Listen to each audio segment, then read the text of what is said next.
Chapter 29. Downtown Fort Worth was a wonderful place. Don always enjoyed coming down here, ever since he lived here with Craig years ago. The lights, the music. He and Monica headed down one street, passing a large bookstore. He could smell baked goods and coffee and see people milling around inside. He wondered if anybody would recognize him if he went in. Probably not. At least, not from his fiction work. They might do so because of the attention he'd been getting over the past few months, thanks to Mr. Lepper and Deirdre Marshall. He kept walking, trying to push those thoughts from his mind. He had something more important to focus on. Monica. He couldn't wrap his head around the concept of her being connected to the demon. But he had seen that jackal grin. Or thought he had, anyway. He'd been far away. It could have been a regular grin. He tried to convince himself it was. Don told himself he was overreacting, but he wanted to be sure. Had to be sure. And he wanted to be far away from the kids, just in case. Though he had no proof Monica was involved in any way, he wanted to be safe than sorry. He still couldn't believe that Ivy was tethered to the creature, but Deirdre had provided compelling evidence. He had to visit Ivy when he got a chance. He had to see for himself. "Honey, what's on your mind?" Monica asked. Don realized they were standing at an intersection, waiting for their chance to cross. "Nothing. I was just thinking about Ivy." "That poor woman. I'm glad she didn't get the death penalty. They have that in Georgia, don't they?" "I don't know." "They can't kill a woman for protecting her child." Monica sounded far away now, looking off into the light-strewn trees nearby. Christmas was around the corner. The family planned to move after the holiday. It only seemed fitting to start their lives in the new house in the new year. "Honey," said Dawn, "how have you been feeling?" "Good, besides the headaches. Nothing major." "Anything else? Nightmares? Sleepwalking?" He cursed himself for being so blunt. She looked at him. "Maybe nightmares, but no sleepwalking. Why do you ask?" "Just wondering. The other night, I thought somebody was standing at our bedroom door, and you were gone, so I figured it was you." "I don't remember anything like that." The walk signal let them cross. They dined in a fancy Asian restaurant, Monica's favorite, and then headed to the hotel a few blocks away. The room was dimly lit and quite large. Don felt nervous all of a sudden, as if he were hooking up with someone for the first time instead of his wife. He'd never felt this way when meeting the horrors over the years to keep him happy. Just thinking of them nauseated him. He was a fool to think those women could make him feel any sort of happiness. But he had to keep the curse at bay, if it still dwelled inside him. Finding out Lepper had killed all those people was morbidly assuring, but discovering Connor had killed Lepper in turn dampened that assurance. Dawn had to take the good with the bad. Besides, there was a chance Connor had nothing to do with that. Someone else could have grabbed his camera and filmed himself, or herself, killing their homicidal neighbor. Right? "Don?" He came back to himself once again and found his wife completely naked before him. "Oh, my gentle Jesus," he whispered, and she smiled. Jordan and Aaron went down into the den to talk. He closed all the vents he could find, not wanting Connor to hear from his room what they discussed. Aaron watched him with a detached sense of curiosity. He explained, and she nodded. "I'm sorry about Travis," he said, not knowing what else to offer. "There has to be a way to undo it." "If there is, Connor doesn't know. I already asked him." Aaron looked distraught.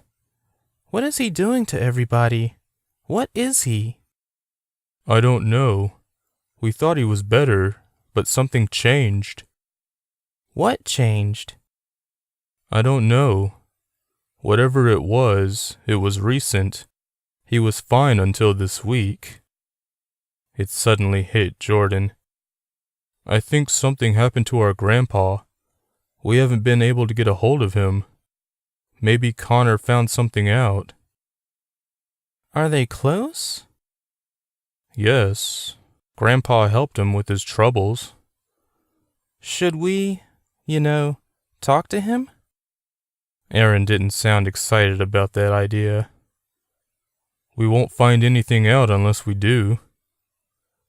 They knocked on Connor's door a few minutes later, but he didn't answer.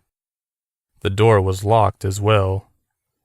Jordan and Aaron went back downstairs, into the kitchen. She appeared to grow more anxious as the minutes passed. She'd ridden her bike all the way from her house nearly 30 minutes ago, a mere 10 minutes after Mom and Dad left, and Jordan hoped his parents wouldn't return while she was still there. Mom would flip out. "Priorities," he told himself. He had to help Travis the way he couldn't help Leo. He had to find out what was wrong with Connor. "There has to be a reason why Connor acts weird," Aaron suddenly said after a long moment of silence. Jordan snapped to attention. "He definitely acts weird when he's mad about something." She looked at him.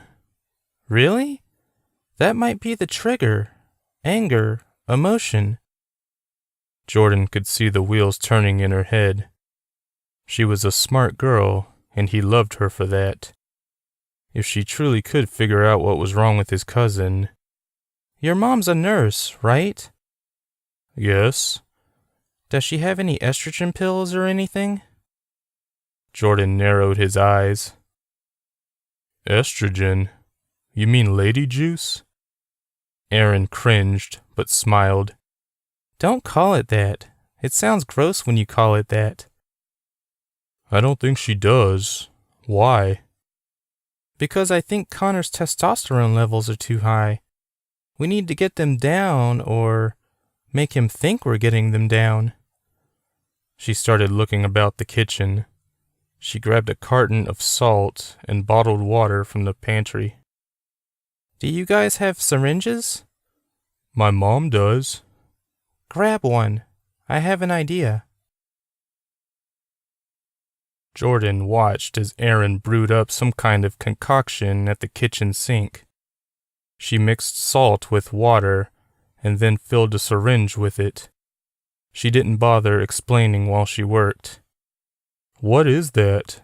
Jordan finally asked. "A saline mix. You said your grandpa convinced Connor that nothing was wrong with him just by telling him so? Well, I'm going to do the same thing, but with some additional help." Jordan looked at the syringe. "A cure?" "Yep. I think I can convince him, and maybe that hold he has on Travis will disappear."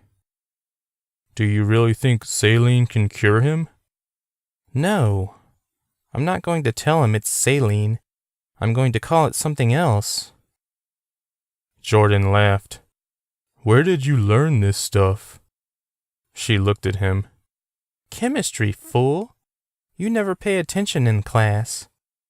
"That I don't. This won't hurt him, will it?" "It shouldn't. It's just saline. Doctors put this stuff in people at the hospital all the time." "Should I go and get him now?" She studied the syringe again and said, "Yeah, it's now or never." Jordan went upstairs and knocked on Connor's door again. This time his cousin opened up. Hey, I told Erin about what's going on with you, and she thinks she found a cure. I trust her, but we don't have to do anything if you don't want to. I think you should give her a chance, though. She's really smart. Connor stood there, staring blankly. Finally, he said, I'm willing to try anything at this point, even your girlfriend's cure. She's not my girlfriend. Oh, well, never mind then. Connor closed the door, leaving Jordan stunned. The door opened again, and Connor came out of the room smiling. I was kidding. He followed Jordan to the kitchen, where Erin waited with the syringe in hand. The milky water looked toxic to Jordan. He hoped it didn't frighten Connor away. Connor, said Erin, I think I know what keeps triggering your fits. It's the testosterone levels in your body. I've come up with something that will level those out and return you to normal. Hopefully this one injection should be all you need. What is it? Do you really want to know? I promise you it'll work. Tell me. It's estrogen. Connor screwed up his face and thought. You mean lady juice? Jordan covered his laugh before it could escape his lips. Erin shook her head, grinning. In a way, yes. But it won't turn you into a lady or anything. Males have estrogen in them already, just very low levels. In your case, it's extremely low. I didn't know that. He sounded intrigued. Want to give it a shot? Erin raised the syringe. No pun intended. You talk funny. Connor raised his shirt sleeve. Fix me. Erin reached into the kit Jordan had given her. Inside were syringes, sterilizing pads, and arm straps. Erin grabbed a strap and tied it around Connor's bicep. She then prompted a vein and injected the saline. Jordan kept a close eye on his cousin. He was worried about playing around with stuff like this. He'd taken pills he'd found in his parents' medicine cabinet when he was 5, and that hadn't turned out well. He chewed on the capsules, causing horrible-tasting black foam to spill from his mouth. His mother had been terrified. And now Jordan was terrified for Connor. Though he trusted Erin, this seemed like something an adult should be doing. Erin removed the strap and let the saline course through Connor's veins. The trio waited a minute in silence. Connor's eyes were closed the entire time. Jordan couldn't take it anymore. Connor, how do you feel? Connor's eyes snapped open at that instant. Erin and Jordan jumped back in surprise. His eyes appeared normal. I feel good, he replied. Less weird, I guess. We'll give it some time, but I think I just cured you, Erin said proudly. Cool. I'm going back to my room now. Connor left the kitchen and went back upstairs. Do you really think it'll work? Jordan asked Erin. Maybe not forever, but I think I just gave him hope. Or he's just fooling with us. Do you think real estrogen would have worked? I don't know. If he changes again, we can try it. I'll get some later, just in case. I'm going to call Travis's dad and see if there's any change. She started to leave the kitchen and head for the den when Jordan stopped her. Erin, thank you for helping. They stared at each other for a moment. They were standing very close. He could feel her breath on his face. It smelled like mint. I want to kiss you right now, he found himself saying. I want you to kiss me, she said back. He kissed her. Just lightly at first, and then more enthusiastically.